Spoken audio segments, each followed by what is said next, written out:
That being said, it was a very informative conversation when I called Walmart that night. I was like, okay, cool, let's do this. Let's get to Walmart.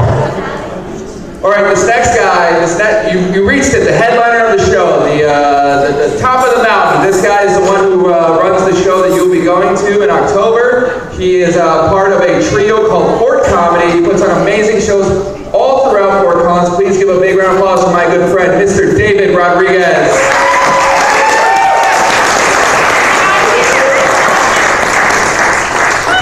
Guys, one more round of applause for Jacob and all the comics he's seen tonight.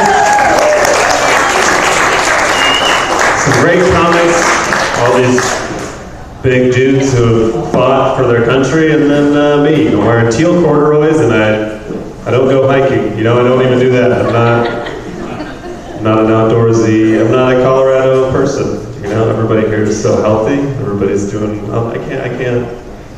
I'll like drive up to the mountains and walk around and say that I went for a hike, you know? Like, because I'm like up at elevation. My friends are hiking those 14ers. You guys hiking 14ers? I can't, my friends try to trick me into doing it. They're like, you want to go do a 14er? And I'm like, hell yeah, because I assumed it was like a drug thing, you know? Like 14er for sure sounds like, you know, it's like 2 8 balls minus like a finder's fee, you know? Like that's I thought that's for sure what it was. Turned out it's the opposite of that. It's super the opposite of that. You always can tell when somebody has hiked a 14er because they will take a picture at the top with that little piece of paper, you know, with the elevation on it, and they'll post it to their Facebook page, of course, because it's like, you know, we get it. You do healthy stuff, that's fine. You know, I just don't like when people take a picture with the elevation because I don't think you should get credit for all those feet up in the air you are because you didn't hike all those feet, you know? You're starting here, 5,000 feet already, you know? Right. You're driving another couple thousand feet up to the trailhead. You know, at the end of the day, you're walking up like 4 flights of stairs, and it's not... You don't see marathon runners, like they're not sitting in the back of an SUV for the first 19 miles of the race, you know? Just vaping and eating green chili the whole time, like that's not how it works. This is a cool spot. I've never been here to this brewery before. It's, you know, I quit drinking 2 years ago, so that might have something to do with it. So you know, it's interesting to be, it's hard ordering non-alcoholic beer at a bar, still, every time, because like, you want to look normal, you know, and you're trying to hang out with your friends and you order non-alcoholic, bartender's like, non-alcoholic beer, that's, you know, that's the part people like, you know, it's like you ordered sex with no orgasm, you know, they're like, that's, why would, okay, they're like, okay, you know, it's like showed up to a swimming pool and be like, yeah, you know, I really want to go swimming, but I'm not. If I get wet again, I'm going to jail, you know? So it's like, I can't. Non-alcoholic beer, since they got to reach behind, you know, the little fridge down below, next to the wine that's just labeled wine, you know? You're like, this is what you want. Non-alcoholic. You're like, yeah, that's what I want. They're like, cool. They blow the dust off of it. I'm like, how much is it? I have no idea. I don't know. What? $5, $1, take it. Get out of here, narc. You know, like,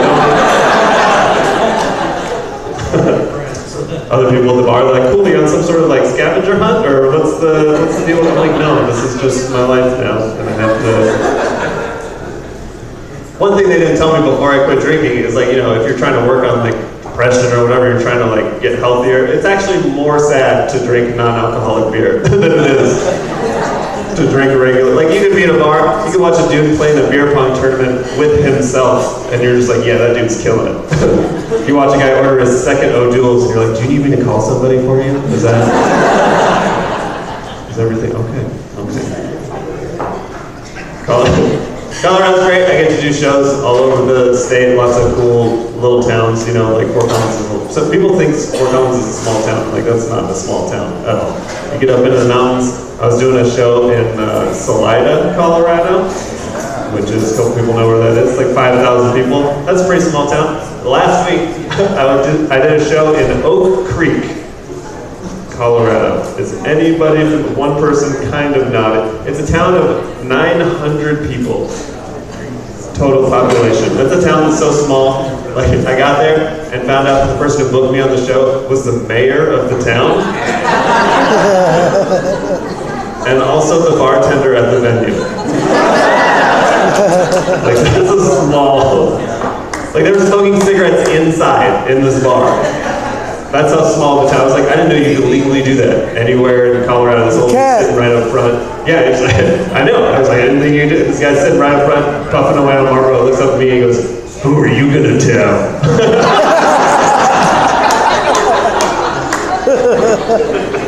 Nobody. I want to make it back to civilization, you know? Comment before me was trying to do online dating jokes in Oak Creek, Colorado, to a town of 900. I'm like, why are you trying to do online? Like, they're not doing online dating in Oak Creek. That's a tiny, like, you're like on an app, you're like, oh yeah, I got a match. Ah, it's fucking Karen.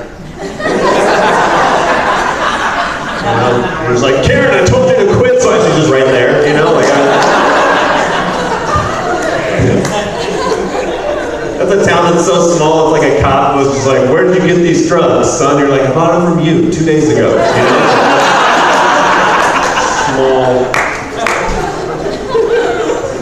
Small town. They're real outdoorsy people. Like I said, I am not an outdoorsy. Like, the most in tune with nature I've been since I moved to Colorado 5 years ago is today I forgot my phone when I went to poop. You know what I mean? Like, that's, you ever get in tune with nature that way? You're just in the bathroom.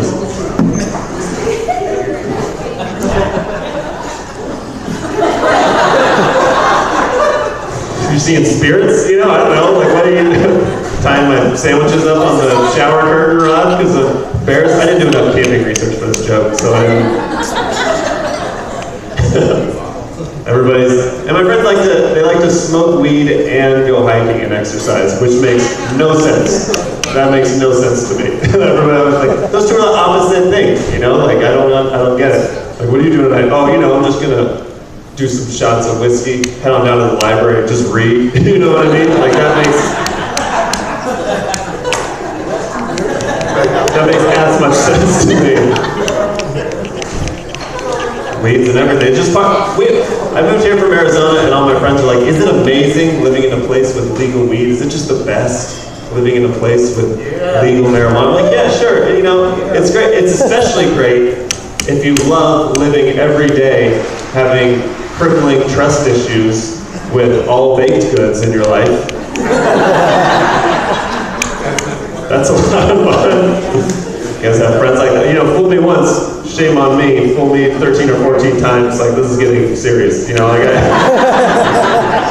was at work. I'm at a place of business. I'm in the employee break room, and there's a plate of chocolate chip cookies. I'm like, oh great, plate of chocolate chip cookies. I take one, about to take a bite. My boss sees me. My boss, who's in charge of dozens of employees, you know, hundreds of thousands of dollars. He goes, oh, just eat half and see how you feel. What the fuck, Colorado? You guys are goddamn maniacs in this state. I could be at a church bake sale. I'm like, what's in these brownies? Huh, sister? Huh? Why is this snickerdoodle $9? Huh? Not getting me again.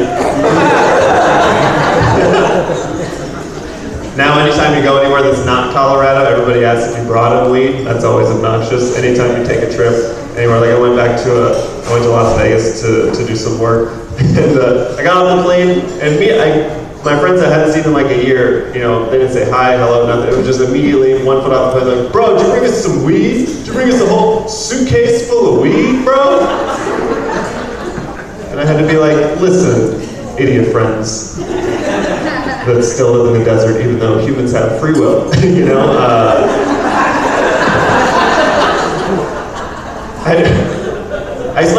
You can use this metaphor, right? Okay, enjoying marijuana in Colorado is like enjoying a prostitute in Amsterdam. Okay? Like, it's fine to do it there, but as soon as you put it in a suitcase and try and go somewhere else with it, you're a criminal, okay? Yeah.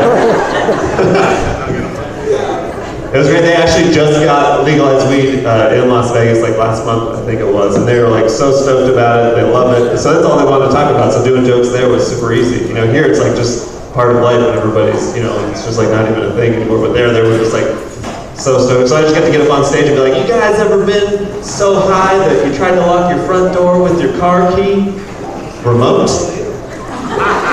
And they just laugh and laugh. And like, I tell that joke here, and people are like, "Yeah, almost every day. What do you do?" Thought you were going to tell jokes, not read Facebook status updates. Yeah. I love Las Vegas. It's because it's a real fun town.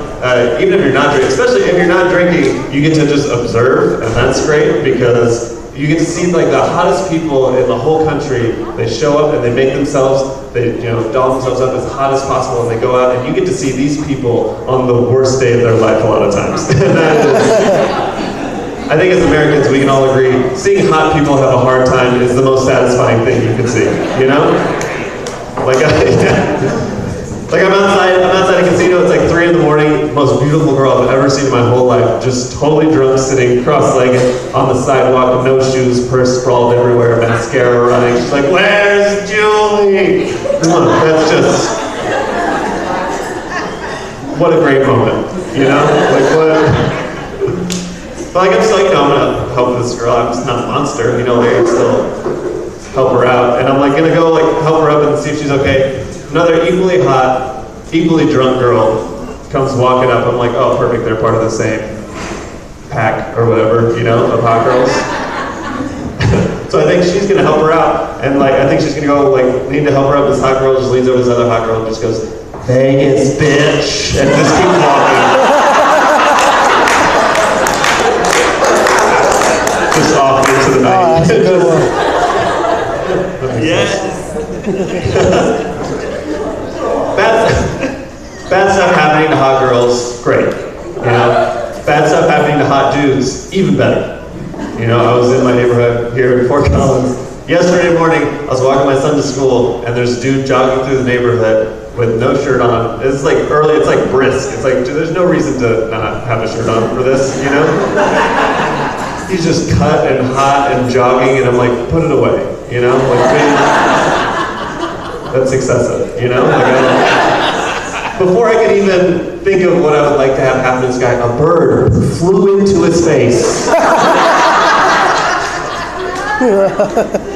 Did everybody hear what I just said? That is the best thing. Birds don't make mistakes.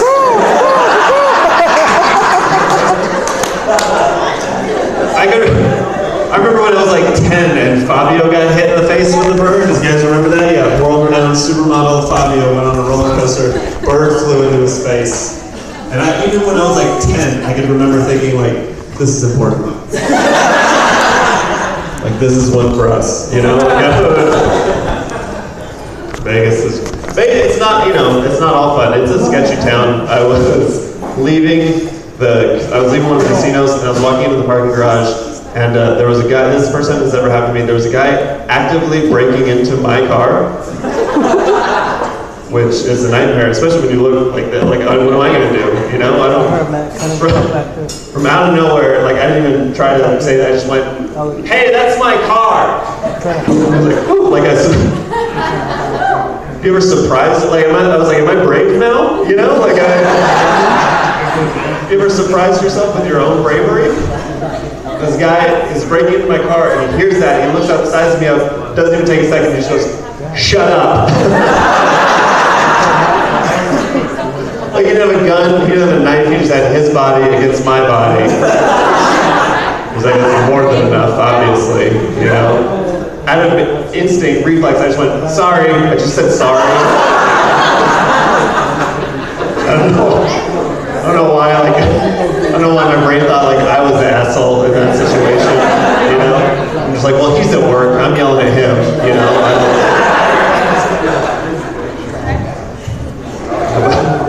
My friend was like, "You should have texted 911. You should have texted 911. I didn't know that's a real thing that you could do. You can text the 911 in case of an emergency, which I don't know who's doing that. You know, I feel like if you're probably gonna want to call. get all that information over. I just like imagine somebody like hiding in a closet, you know, like texting like, OM.